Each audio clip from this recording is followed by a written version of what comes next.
नमस्कार, मी उज्ज्वला शौर्यच क्लाउड किचनमध्ये मी तुमचं मनापासून खूप खूप स्वागत करत आहे। आज मी तुम्हाला एक ब्रेकफास्टची रेसिपी दाखवणार आहे। लहान मुलांच्या छोट्या भुकेसाठी किंवा शॉर्ट ब्रेकलाही तुम्ही ही रेसिपी मुलांना करून देऊ शकता। स्ट्रीट स्टाईल चायनीज भेळ ही रेसिपी मी तुम्हाला आज दाखवणार आहे। चला तर मग रेसिपीला सुरुवात करूया। हे बघा, इथं मी नूडल्स बॉईल करण्यासाठी पाणी ठेवलेलं आहे। ते आता उकळलंय। त्याच्यात थोडंसं मीठ घालायचं आहे आणि 1 चमचा तेल घालायचं आहे। हे बघा, 1 पळी असं तेल घालायचं आहे। पाणी चांगलं उकळलंय तर आपण आता हे नूडल्स बॉईल करायला हे बघा ह्याच्यात घालूया।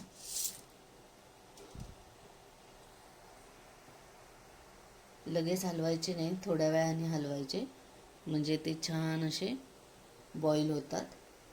हे बघा, असे आता चांगले उकळायला लागले, थोडेसे हलवायचे आता। हे बघा, असे जरासे फुकणे हलक्या ह्याच्याने असे वेगवेगळे असं करून घ्यायचं आहे, हलवून थोडंसं। हे बघा, उकळल्यावर आता आपोआप असे सुट्टे सुट्टे होतात। हे बघा, चांगली उकळी आली आहे, अशी छान आहे बघा। अजिबात असे चिकट झालेले नाहीत। हे बघा, सेपरेट सेपरेट असे मोकळे झालेले आहेत। हे बघा, हे नूडल्स आता चांगले बॉईल झालेले आहेत। आपण आता हे एका चाळणीत काढून ठेवूया। हे बघा, असं मी चाळणीत आता हे बघा गाळून घेतलेले आहेत। हे बघा, व्यवस्थित असे हे बघा सुट्टे सुट्टे झालेले आहेत। आता ह्याच्यावर थोडंसं तेल लावायचं आहे। हे बघा, असं थोडंसं तेल लावून हे मिक्स करून घ्यायचे आहे।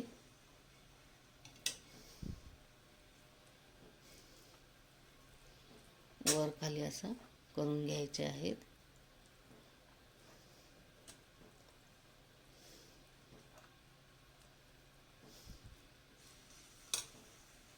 हे बघा, आता याच्यावर 2 चमचे कॉर्नफ्लॉवर घालायचं आहे। चांगलं मिक्स करायचं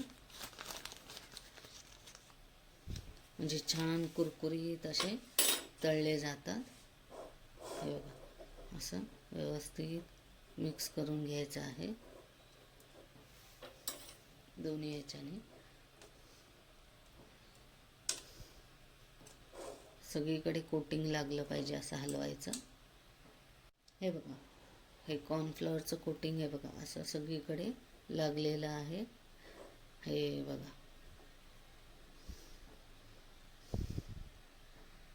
हे बघा, नूडल्स तळण्यासाठी मी इथं तेल ठेवलेलं आहे। तेल चांगलं तापलेलं आहे, तर आपण आता थोडे थोडे असे नूडल्स ह्याच्यात तळायला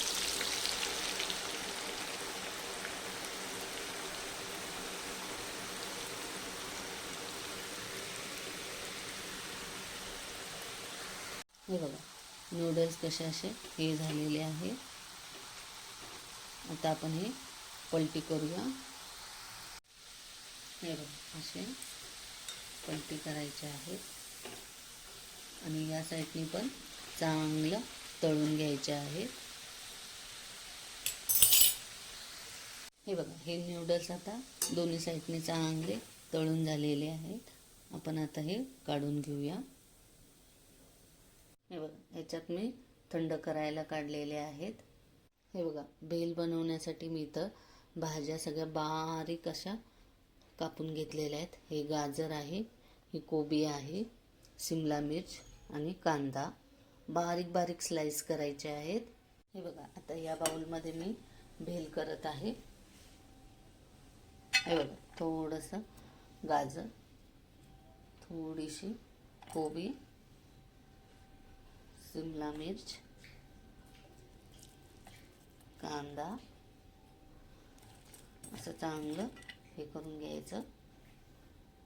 आता याच्यात सगळ्यात पहिला थोडंसं मी एकच प्लेट पहिला करते, त्यामुळे एकदम किंचितशी काळी मिरी पावडर, ब्लॅक पेपर पावडर घालायची आहे। थोडासा सोया सॉस थोडासा रेड चिली सॉस, थोडंसं टॅमॅटो केचप,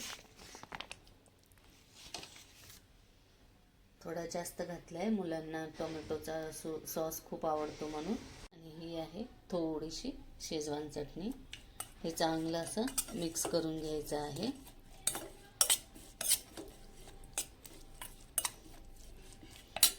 आणि ह्याच्यात वर आता ही मगाशी तळलेली शेव घालायची आहे आणि चांगलं मिक्स करून घ्यायचं आहे. किंचितचं मीठ घालायचं आहे, हे बघा एवढं, आणि थोडीशी बारीक चिरलेली कोथिंबीर. आता हे मिक्स करून घ्यायचं. हे बघा चायनीज भेल आता रेडी झालेली आहे खाण्यासाठी. हे बघा इथं माझ्या मुलाचे 3ही डबे रेडी झालेले आहेत. हा फ्रूट ब्रेक ॲपल दिलेला आहे.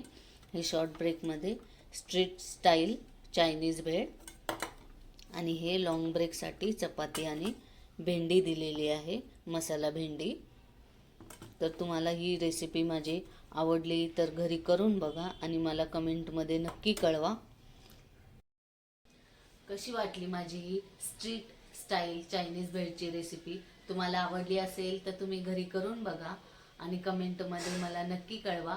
हा व्हिडिओ शेवटपर्यंत बघितल्याबद्दल मनापासून खूप खूप धन्यवाद.